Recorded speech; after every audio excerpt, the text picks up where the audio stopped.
SV6 news కు స్వాగతం. ముందుగా హెడ్లైన్స్. గిగ్ వర్కర్లు, వీధి వ్యాపారులకు గుడ్ న్యూస్. ఐడి కార్డులు, అదనంగా ఈ ప్రయోజనాలు.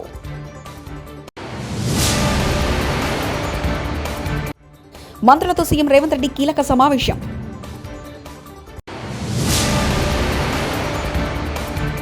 ఏపీకి కేంద్రం వరాల జల్లు, కేటాయింపులు అదిరిపోయాయి. వృద్ధురాలి ఇంటికి వెళ్లి పెన్షన్ అందించిన సీఎం చంద్రబాబు. గిగ్ వర్కర్లు, వీధి వ్యాపారులకు ఇక మంచి రోజులు రానున్నాయి. ఈరోజు ఫిబ్రవరి 1 బడ్జెట్ ప్రసంగంలో ఆర్థిక మంత్రి నిర్మలా సీతారామన్ వారిపై వరాల జల్లు కురిపించారు. భారతదేశంలో దాదాపు 1 కోటి మంది గిగ్ వర్కర్లు పనిచేస్తున్నట్లు అంచనా. స్విగ్గీ, జొమాటో, అమెజాన్, బ్లింకిట్ లాంటి డెలివరీ సంస్థల కోసం ఎండనక వానక కష్టపడుతుంటారు గిగ్ వర్కర్లు. ప్రజలకు సమయానికి ఆర్డర్లు చేరవేస్తూ విశేష సేవలు అందిస్తున్న వీరికి కార్మికులకు ఉన్నట్లుగా ఎలాంటి ప్రయోజనాలుండవు. తాత్కాలిక ప్రతిపాదికన పనిచేయడం వల్ల వీరిని ఉద్యోగులుగా పరిగణించరు. అందుకే ప్రభుత్వ పరంగా ఇన్నాళ్లు ఇలాంటి ప్రయోజనాలు దక్కలేదు. ఆన్లైన్ ఫుడ్, షాపింగ్, గ్రాసరీ డెలివరీలో కీలకంగా వ్యవహరిస్తూ ఈ మార్కెటింగ్ అభివృద్ధికి పాటుపడుతున్న గిగ్ వర్కర్ల కష్టాలు తీరేలా కేంద్ర ప్రభుత్వం గుడ్ న్యూస్ చెప్పింది. తెలంగాణ ముఖ్యమంత్రి కె రేవంత్ రెడ్డి నేతృత్వంలో మంత్రులతో కీలక సమావేశం ప్రారంభమైంది. ఈ సమావేశం హైదరాబాద్ బంజారాహిల్స్లోని పోలీస్ కమాండ్ కంట్రోల్ కార్యాలయంలో జరుగుతుంది. రాష్ట్ర కేంద్ర బడ్జెట్, రాష్ట్ర ప్రతిపాదనలు తదితర అంశాలపై సీఎం సమీక్ష నిర్వహిస్తున్నారు. ఈ సమావేశంలో డిప్యూటీ సీఎం బట్టి విక్రమార్క, మంత్రులు పొన్నం ప్రభాకర్, తుమ్మల నాగేశ్వరరావు, ఉత్తమ్ కుమార్ రెడ్డి, జూపల్లి కృష్ణారావు, కొండా సురేఖ, సీతక్క, ఇతర రాష్ట్ర మంత్రులు పాల్గొన్నారు. రాష్ట్ర బడ్జెట్ 2025-26కు సంబంధించి ప్రతిపాదనలు ఇప్పటికే ఫైనాన్స్ డిపార్ట్మెంట్కు చేరుకున్నాయి. అందులో భాగంగా ప్రతి శాఖ తమకు అవసరమైన నిధులను డిమాండ్ చేసినట్లు సమాచారం. కేంద్ర వార్షిక బడ్జెట్ 2025-26ను ప్రకటించారు ఆర్థిక శాఖ మంత్రి నిర్మలా సీతారామన్. మొత్తం 50,65,345 కోట్లతో ప్రవేశపెట్టిన ఈ బడ్జెట్లో మధ్యతరగతి ప్రజానీకంతో పాటు వేతన జీవులకు భారీగా ఊరట ఇచ్చారు. శాఖల వారీగా చూసుకుంటే రక్షణ శాఖకు ఏకంగా 4.91 లక్షల కోట్లు కేటాయించారు. ఆ తర్వాత గ్రామీణ శాఖకు 2.66 లక్షల కోట్లు కేటాయించారు. బడ్జెట్లో ఆంధ్రప్రదేశ్ మీద వరాల జల్లు కురిపించింది కేంద్ర ప్రభుత్వం. రాష్ట్రానికి ప్రత్యేకంగా కేటాయింపులు చేసింది. పోలవరం ప్రాజెక్టుకు గత ఏడాది కంటే 400 కోట్లు అధికంగా కేటాయించిన కేంద్ర ప్రభుత్వం మొత్తంగా 5,936 కోట్లు ఇస్తున్నట్లు బడ్జెట్లో పేర్కొంది. విశాఖ పోర్టుకు కూడా గత ఏడాది పోలిస్తే 445 కోట్లు అధికంగా ఇస్తున్నామని తెలిపింది. మొత్తంగా విశాఖ పోర్టుకు 730 కోట్లు కేటాయించింది. కేసీఆర్ని అసెంబ్లీకి రమ్మడం కాదు, నీకు దమ్ముంటే సెక్యూరిటీ లేకుండా లగచర్లకు రా. రేవంత్ రెడ్డి, నువ్వు వస్తావో రావో తెలియదు కానీ నేను మాత్రం కొడంగల్ వస్తా. నీకు దమ్ముంటే ఆపకు. కేటీఆర్ అసెంబ్లీకి రా కేసీఆర్ అంటుండు. అరే నేను రేవంత్ రెడ్డిని అడుగుతున్నా, అసెంబ్లీకి రాగాదు, నీకు దమ్ముంటే రేవంత్ రెడ్డి నువ్వు లగచర్లకు రా. నీ సంగతి ఎందుకు కొడంగల్ చెప్తారు? నువ్వు దమ్ముంటే నువ్వు రా లగచర్లకు. సెక్యూరిటీ లేకుండా రారాబోయే నేను కూడా చూస్తా.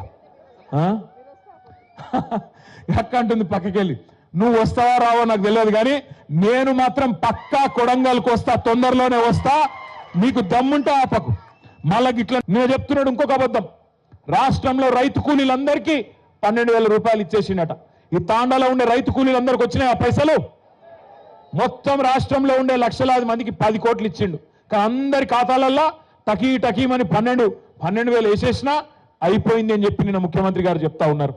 ఇంత పచ్చి అబద్ధాలు ముఖ్యమంత్రి చెప్పవచ్చునా? ఇంత దుర్మార్గంగా మాట్లాడవచ్చునా? కేసీఆర్ గారు 28,000 కోట్ల రుణమాఫీ చేసిండని చెప్పి నువ్వే చెప్తావు అసెంబ్లీలో.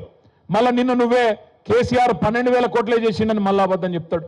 ఇంత పచ్చి అబద్ధాల ముఖ్యమంత్రిని మనం కూడా అందుకే పేరు మారవాలి. ఆయన పేరు అనుముల రేవంత్ రెడ్డి కాదు, అబద్ధాల Revanth Reddy. Harish Rao selfie with Kaleshwaram water Siddipet rural మండలం పుల్లూరు గ్రామ పర్యటనలో రంగనాయక సాగర్ ఎడమకాలం నుండి వచ్చిన నీళ్లను చూసి పరవశించారు మాజీ నీటిపారుదల శాఖ మంత్రి హరీష్ రావు. ఈ సమయంలో ఈ ప్రాంతంలో నీళ్లు రావడం ఇది కదా కాళేశ్వర ప్రాజెక్టు సజీవ సాక్ష్యమంటూ ఆయన ఆనందం వ్యక్తం చేస్తూ సెల్ఫీలు దిగారు హరీష్ రావు.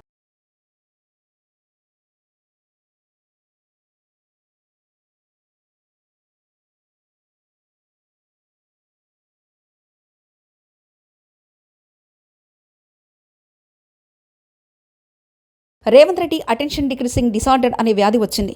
నీ సొంత పార్టీకి చెందిన వ్యక్తులే నీ పేరు మర్చిపోతున్నారు. నీ పాలన నచ్చక 11 మంది మీ పార్టీ ఎమ్మెల్యేలు రహస్య సమావేశాలను పెట్టుకున్నారంటూ మాజీ మంత్రి ఎమ్మెల్యే వేముల ప్రశాంత్ రెడ్డి వ్యాఖ్యానించారు. అటెన్షన్ డిక్రీజింగ్ డిజార్డర్ అనే ఒక వ్యాధి ఉంటుంది, అది ఆయనకు ఉన్నట్టున్నది అన్న మాట నా డాక్టర్ మిత్రుడు చెప్పినాడు. అందుకే ఆ బూతులు వస్తాయనే నోట్ల నుంచి. నీ మాటలు ప్రజలు నమ్ముతలేరు, నీ పేరు మర్చిపోతున్నారు జనం. మీ నాయకులే మీ పేరు మర్చిపోతున్నారట, ఇప్పుడే నాకు చెప్తున్నారు పాత్రికేయ మిత్రులు.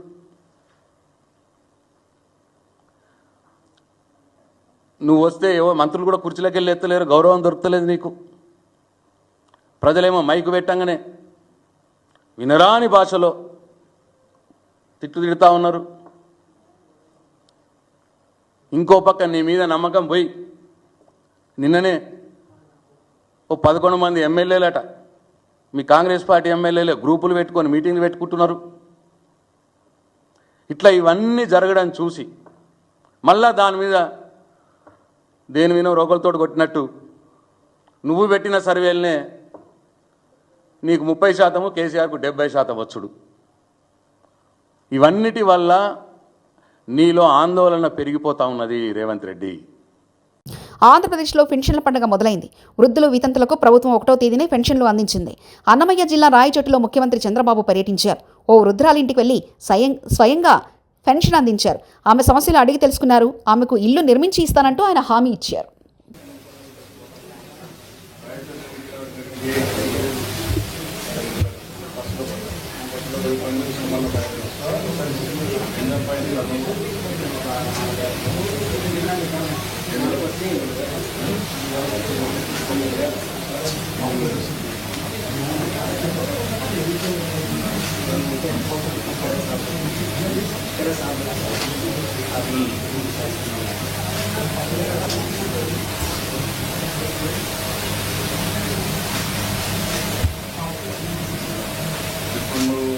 నువ్వు ఇవి ఉంటావా నీకు ఎట్లా అమ్మ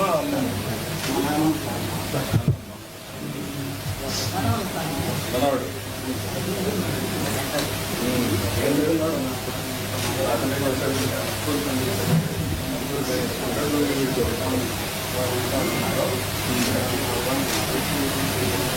అతనికి పెళ్ళైంది సార్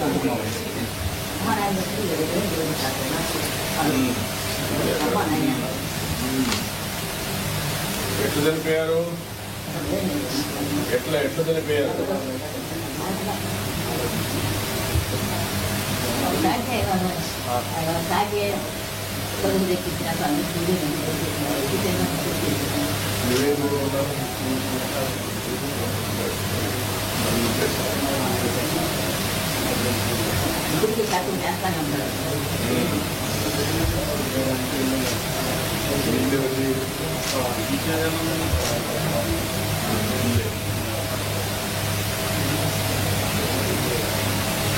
ఇల్లు కట్టిస్తాం, ఇల్లు నువ్వు ఆ పక్కన కూర్చో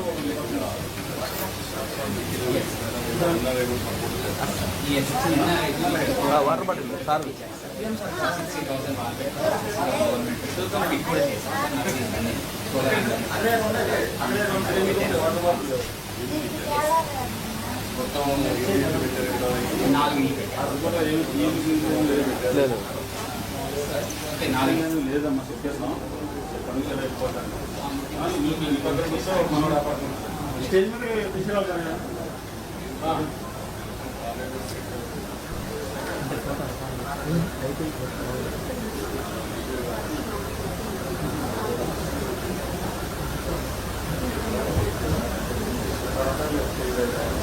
అక్షర విద్యా సంస్థలన్నీ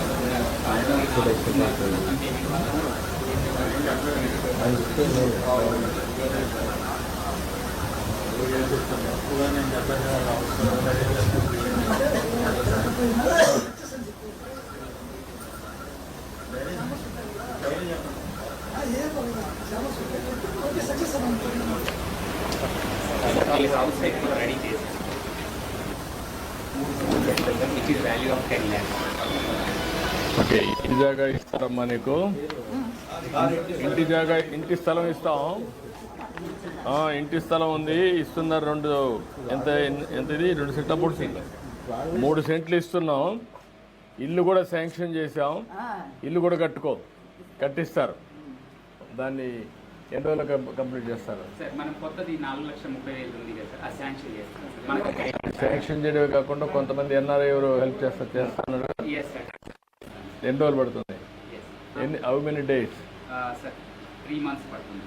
ఇల్లు పూర్తిగా కంప్లీట్ చేయగలుగుతాం. 90 days కంప్లీట్ చేసి వర్షాకాలం కంటే ముందు నీకు ఇల్లు వస్తుంది. ఇంటి జాగా ఇచ్చాను, ఇల్లు కట్టిస్తారు, ఆ ఇంట్లో నువ్వు ఉండొచ్చు, నీకు సొంత ఇల్లు కట్టిస్తాం. ఏనా నీకు ఇంకా? Gas connection gas connection sir ముందే పెట్టాను సార్, ఇప్పుడు అంటే నిన్ననే ఇచ్చాను సార్, పెట్టాను సార్, శాంక్షన్ సార్. ఒక గ్యాస్ కనెక్షన్ కూడా ఇస్తున్నారు, 3 సిలిండర్లు ఉచితంగా కూడా ఇస్తాం, గ్యాస్ కూడా ఇస్తారు, తీసుకో. అది కూడా అయిపోతుంది అంటే అటు చూడు, అటు చూడతలే, అటు అటు. ఇంత ఘోరంగా ఓడిపోతామని అనుకోలేదు. 11 సీట్లు ఎందుకు వచ్చాయో మాకు అర్థం కావడం లేదు. 164 సీట్లు ఎందుకు వచ్చాయో వాళ్ళకు కూడా అర్థం కావట్లేదంటూ హమ్మటి రాంబాబు వ్యాఖ్యానించారు. కానీ ఓటమి పాలయ్యాం. ఓడిపోయాం, చాలా ఘోరంగా ఓడిపోయాం, ఒప్పుకోవాలి. కేవలం 11 సీట్లు మాత్రమే గెలుచుకున్నాం. 164 సీట్లు వారు గెలుచుకున్నారు. మన ఎవరికి అర్థం కాదా? ఇంద్ర బాబు మనకు 11 వచ్చినాయని మనకు అర్థం కాదా? మనకు అర్థం కాకపోతే అర్థం కాపోయింది. వాళ్ళకు 164 సీట్లు వాళ్ళకి ఎందుకు వచ్చాయో వాళ్ళకే అర్థం కాదు.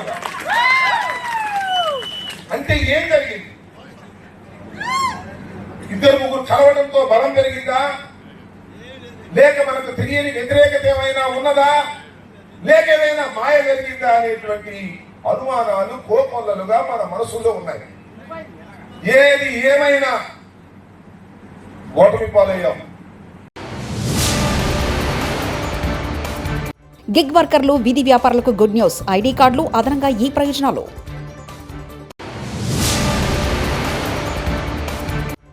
మంత్రులతో సీఎం రేవంత్ రెడ్డి కీలక సమావేశం.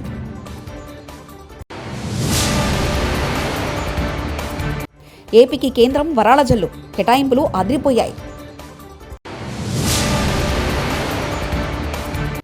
వృద్ధురాలి ఇంటికి వెళ్లి పెన్షన్ అందించిన సీఎం చంద్రబాబు. ఇవి బులెటిన్ విశేషాలు. చూస్తూనే ఉండండి SV6 న్యూస్.